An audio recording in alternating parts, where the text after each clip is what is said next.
Good morning. Happy Saturday on this bright and sunny day. I know it's cold here in New York. It's kind of odd for May 9th, but thank you for joining me today. And a great big shout out to all our essential workers, the nurses, the doctors, the police, the fire department, people working in the stores to keep the food on the shelves, everyone that's doing what they can do to keep us all safe and that we're able to stay home to keep them safe. So welcome today. Good morning, Mary. Thanks for joining me.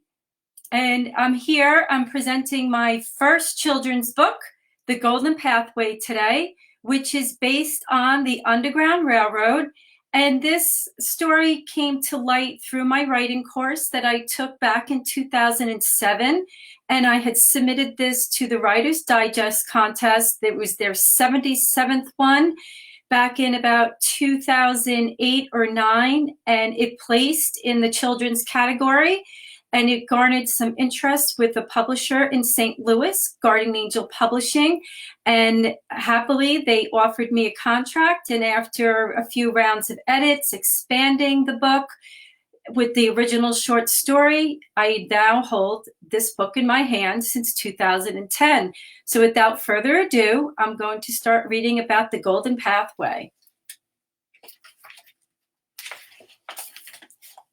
He clamped his hands over his ears, but it didn't block the high-pitched screams from the barn. He knew they would stop. They always did.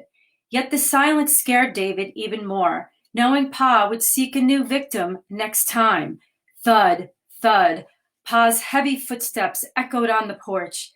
Clank. The buckle from Pa's belt hit the floor. Buzzsaw. Pa's loud snore shook the window pane. David grabbed his boots and with shaky hands slid them on. His small size made it easy to hoist himself out his bedroom window and shimmy down the trellis. He did his best not to leave any footprints in Ma's tomato garden. David made sure each night to leave the straw broom on the front porch leaning against the railing by the garden. He reached over the railing for the broom. So this is initially David trying to block out what's going on in the barn, and carefully brushed the dirt to hide his footprints, all the while backing out of the garden. Satisfied that he'd covered his tracks, David shook the dirt off the broom and placed it back on the porch. If Pa found out what he was doing, he'd skin his hide for sure. David loved Pa, but he had to make the stop. He crept into the barn. A sweaty odor clung heavily in the air. His first attempts to help Jenkins hadn't gone well. Jenkins used to cringe when he saw David, fearful the boy was there to inflict another beating. But over time, David gained Jenkins' trust, with promises he was not there to harm him, but to help. Tonight, the wounds from the whip were worse than ever. The welts looked like caterpillars lodged under his skin. David dared not touch the wounds with his bare hands, afraid his calluses from farming would make the welts worse. Please let me help you, David said. Jenkins looked up at David and gave a slow nod. Jenkins looked older than his 16 years. His eyes glistened in the dim light of the lantern. The beatings were beginning to take their toll on him. So this is David when he was initially climbing down the trellis to go help Jenkins in the barn. And now this is David showing his kindness to Jenkins. David knelt beside Jenkins. He dipped a rag into the cool water in the bucket and placed it on the wounds. After each beating, David had tended to Jenkins' wounds. Each beating became worse. The old wounds never had time to heal. I wish I could help you escape north, David said. Jenkins drew in his breath. I'm your daddy's property. Why would you help me escape? It ain't right, David said. If you're caught helping me, you'll all be in trouble, Jenkins said. It's better than watching you die a slow death. David wiped a globule of blood and pus from Jenkins' back. David knew he shouldn't stay long. If Pa caught him, it would ruin his plans to get Jenkins to freedom. I promise I'll get you gone from here. David wrung out the wet rag. Thank you for your help. It is impossible to reach my back, Jenkins said, and took the rag back from David. David grasped Jenkins' hand. Let me help you up.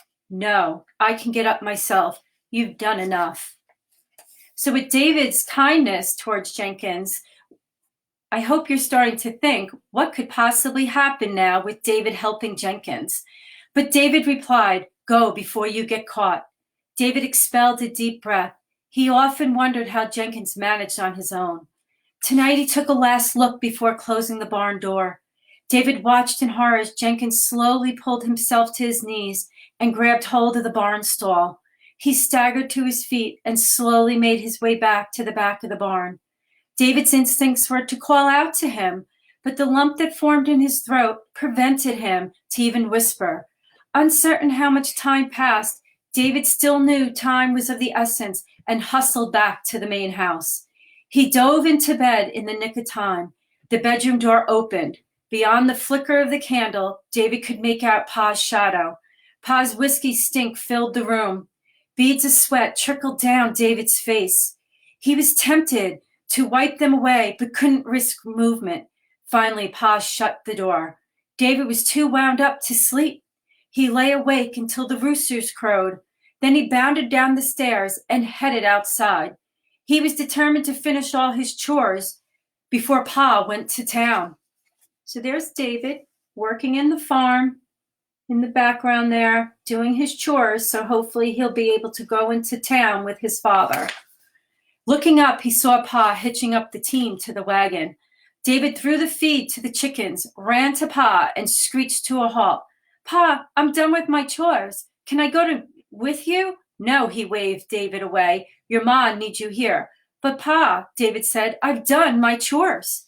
Pa climbed up onto the wagon.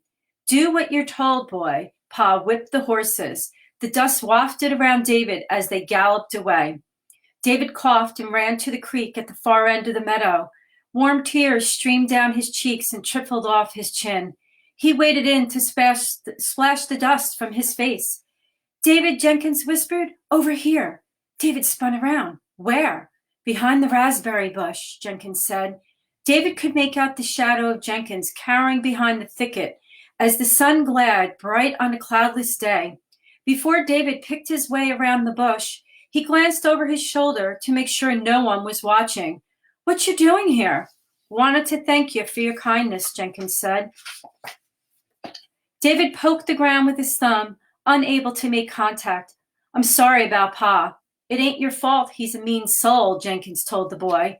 You better get back to work before someone notices you're not in the cotton field. David held back a few of the branches so Jenkins could crawl out.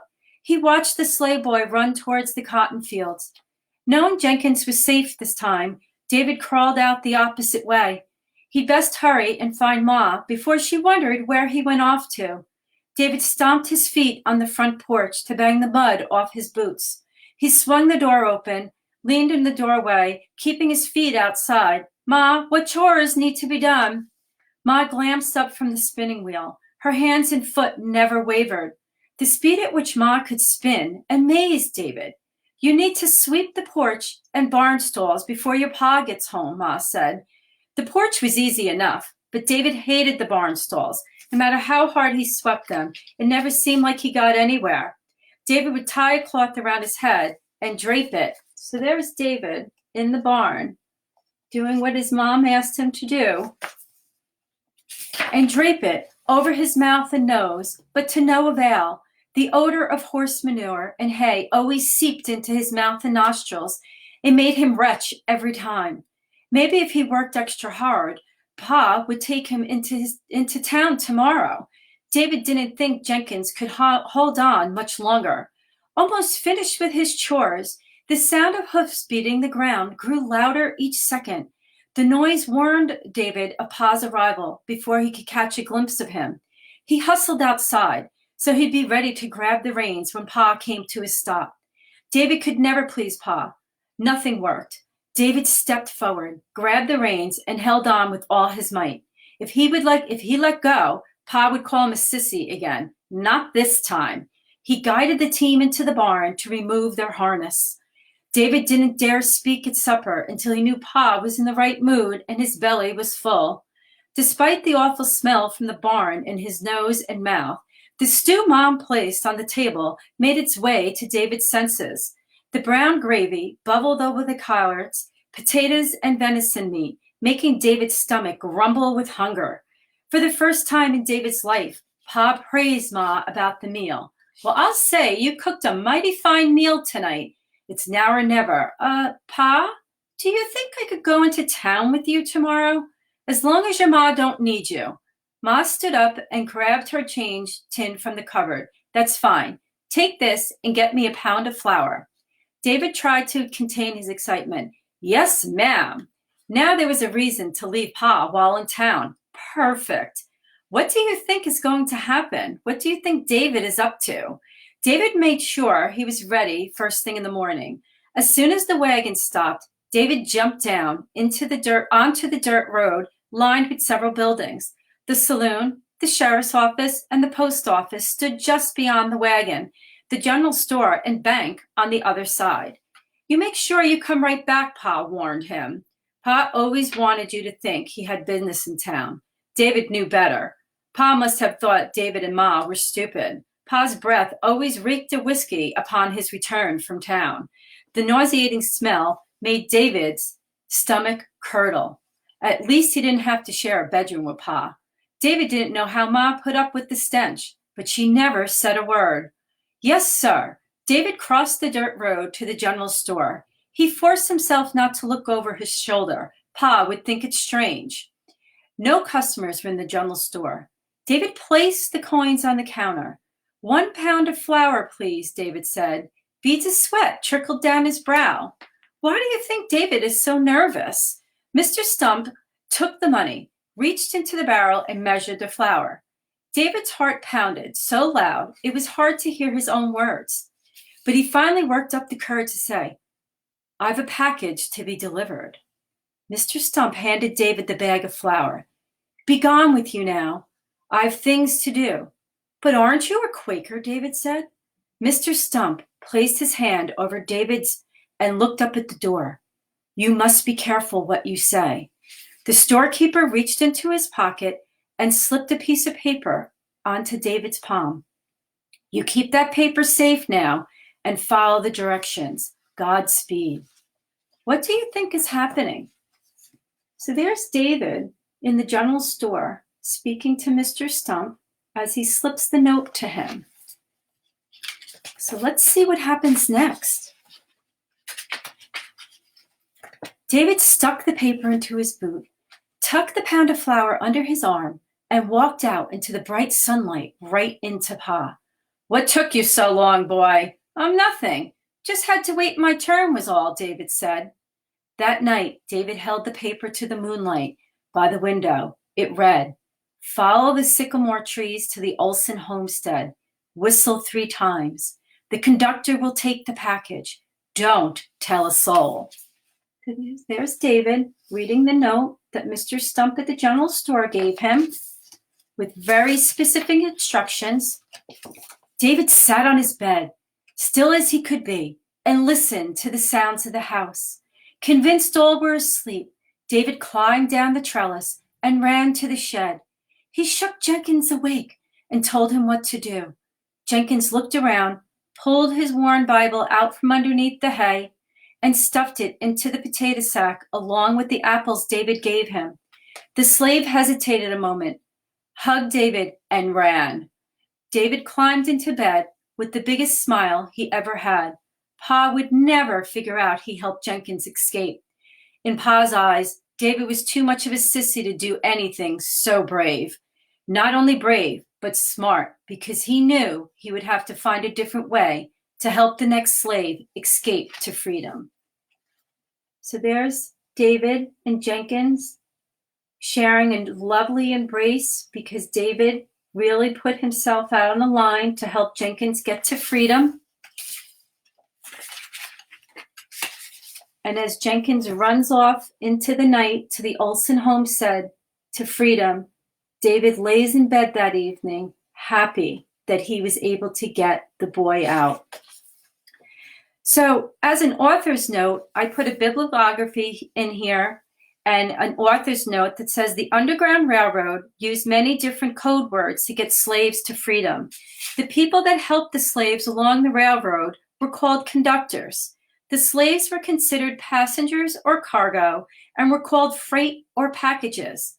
White folks that did not believe in slavery were called Quakers. The Underground Railroad was considered the golden path to freedom. And the book itself comes with an educator's guide with gift with purchase, still learning how to tilt the book the right way. So for those of you that are interested in an autographed copy and the educator's guide, feel free to visit me at donnamcdine.com or email me directly at donna@donnamcdine.com.